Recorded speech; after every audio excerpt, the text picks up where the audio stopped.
Salut à tous et bienvenue dans la brève d'atelier numéro 11.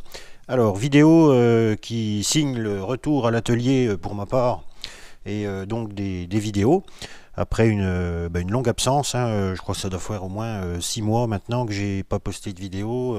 Mais voilà, donc manque de temps, manque de tout un tas de choses qui fait que. Enfin, donc c'est reparti, plein de projets là pour cet hiver, tout ça, donc les vidéos devraient revenir à un rythme régulier et habituel.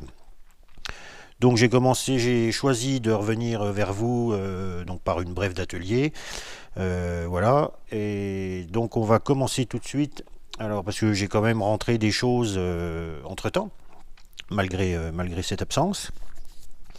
Donc pour commencer, j'ai rentré récemment une série de petits micromètres d'intérieur rock, donc qui vont voilà, donc ça c'est le premier, le petit, donc voilà, de 50 à 75 mm, voilà, donc des beaux petits objets voilà, que j'ai reçus récemment. Alors je remercie Sébastien, voilà, il se reconnaîtra. Ensuite on a un 75 100 mm, voilà. Donc c'est vraiment des trucs qui sont vraiment nickel de chez nickel. Des beaux petits objets déjà qui ont quelques années, mais comme je les aime. Voilà, ici on a le 100 à 125. Hop.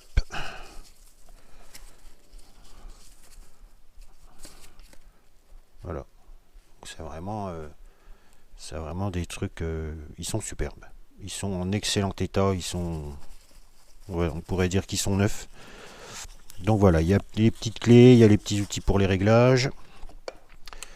Donc voilà, bon bah après j'allais dire même combat pour les plus grands, 125, 150. Hop, voilà. On a la petite vis de blocage. Pareil, ces petits outils, ces petites clés. Toc, et puis là on a le 150, 175. Hop. Voilà. Pour ces petits micromètres d'intérieur. Donc ça fait une plage assez large, de 50 à 175 mm. Voilà, voilà. Alors ensuite, j'avais aussi récupéré, alors ça c'est assez intéressant. C'est un lot donc d'outils. Alors j'avais même eu avec des petites clés, voilà, pour plaquettes. On en a plusieurs, donc il y a de la barre à léser, différents diamètres. Voilà, une ici. Et le truc intéressant, donc, c'est que c'est des porte-outils. Ceux-là sont déjà équipés, ils sont encore sous la cire. Donc j'ai avec un lot qui va avec, donc c'est des plaquettes CBN. Donc CBN, ça doit être nitrure de bord polycristallin, quelque chose comme ça, si je dis pas de bêtises. Alors c'est des plaquettes qui vont être utiles pour travailler sur des aciers très durs, trempés, des caches de roulement, voilà. C'est des plaquettes qui conviennent à des duretés au-delà de 45 HRC, et voire beaucoup plus, 55, 60, etc. Donc voilà, qui vont pouvoir travailler dans des aciers très durs, qui ne conviendront pas pour des aciers normalement en dessous de 45 HRC, ou alors on va avoir une usure assez prématurée du petit insert qui se trouve au bout de la plaquette. Donc voilà, donc de toute façon je ferai un essai, on fera un essai peut-être avec une vieille cage de roulement ou quelque chose comme ça, et puis on verra ce que ça donne en fonction. Donc voilà, un lot intéressant pour des fois si on a un arbre trempé à reprendre, ou c'est pas toujours facile, ou éviter des fois une rectification, ça peut, voilà. Donc tout ça sera à l'essai dans une prochaine vidéo. Voilà. Donc je ne sais plus, je vais peut-être mettre en insert là, il se reconnaîtra aussi je pense s'il regarde la vidéo. Donc un grand merci à lui, et puis pour les petits suppléments, ça fait toujours plaisir, c'est sympa. Voilà. Alors ensuite j'ai rentré deux bouquins. Alors j'ai trouvé vraiment super intéressant. Donc alors on en a un, c'est Progresser en fraisage. Et puis on a donc son frère, on va dire, Progresser en tournage. Et donc c'est vraiment des bouquins qui s'adressent aux... Alors, je pense aux débutants déjà dans un premier temps, bien sûr, mais ça fait jamais de mal. Et ce que j'ai trouvé sympa sur ces deux bouquins, c'est qu'en fait, on va avoir des exercices avec les phases à respecter, les sous-phases, le bridage dans les taux, etc. Le travail, les avances. C'est vraiment... il y a une petite photo à chaque fois.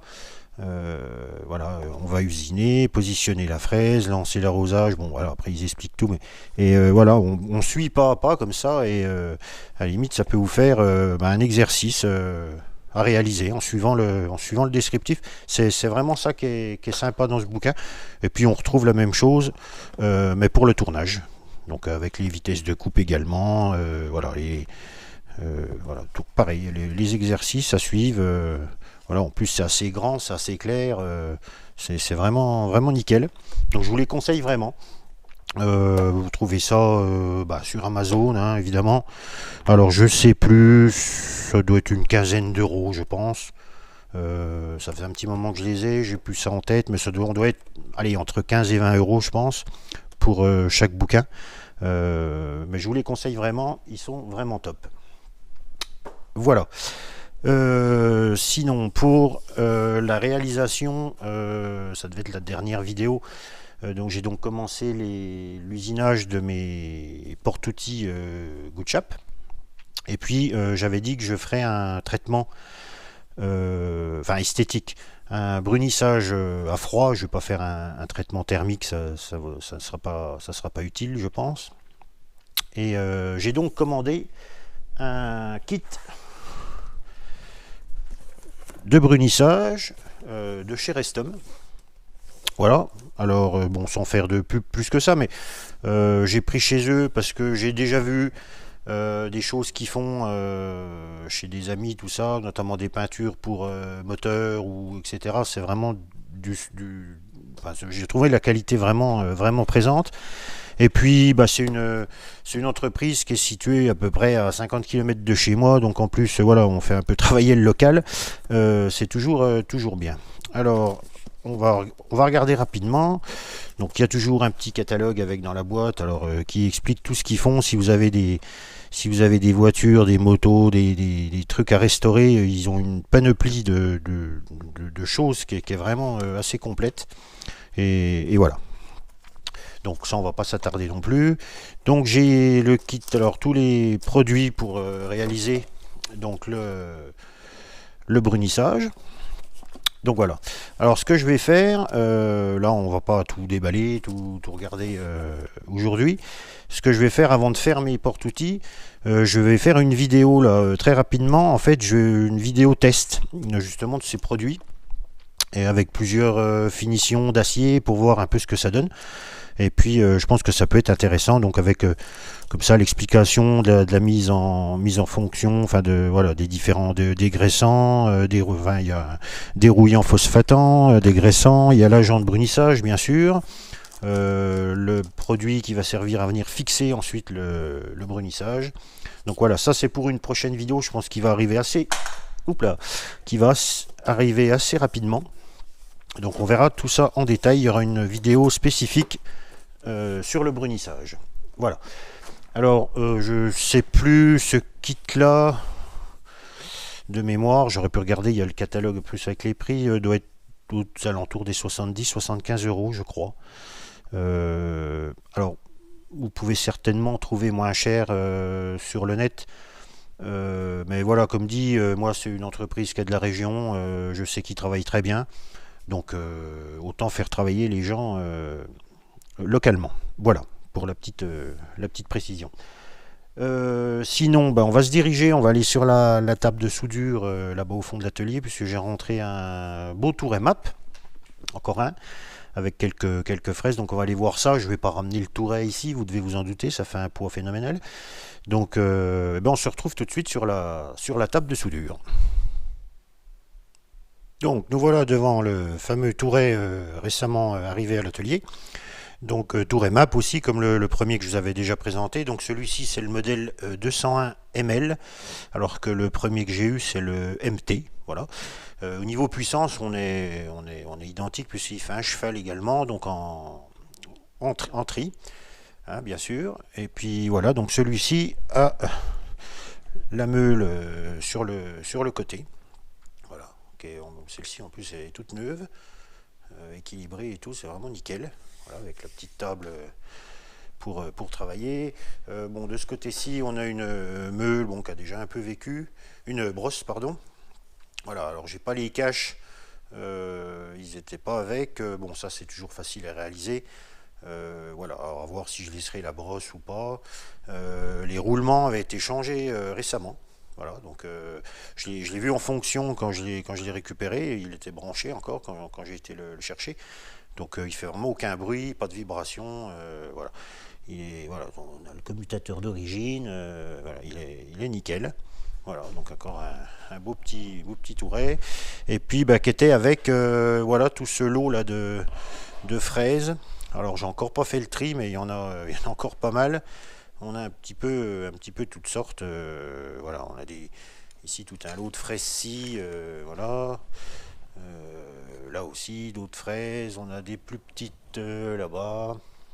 Différents attachements. Il y a du cône morse. Voilà, quelques plaquettes aussi. J'ai encore pas trop regardé. Là ici on a un cône. Voilà, donc il y a du tri à faire. Il y a des fraises que j'avais pas, malgré tout, j'en ai déjà pas mal, mais dans le lot ici, notamment des fraises à 45 que j'avais pas. Voilà, à 45, à 60, on a quelques fraises modules. Alors j'ai encore pas regardé. Faudra que je les trie et puis que je les range avec le lot que j'avais déjà eu il y a quelques temps. Donc voilà, un lot intéressant. En gros, j'ai pas eu le choix de prendre les fraises si je voulais le touret.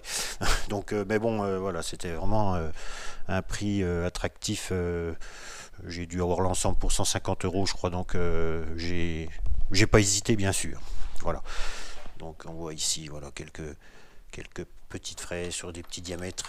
On a de l'hémisphérique. Voilà, il y en a encore qui sont sous la cire.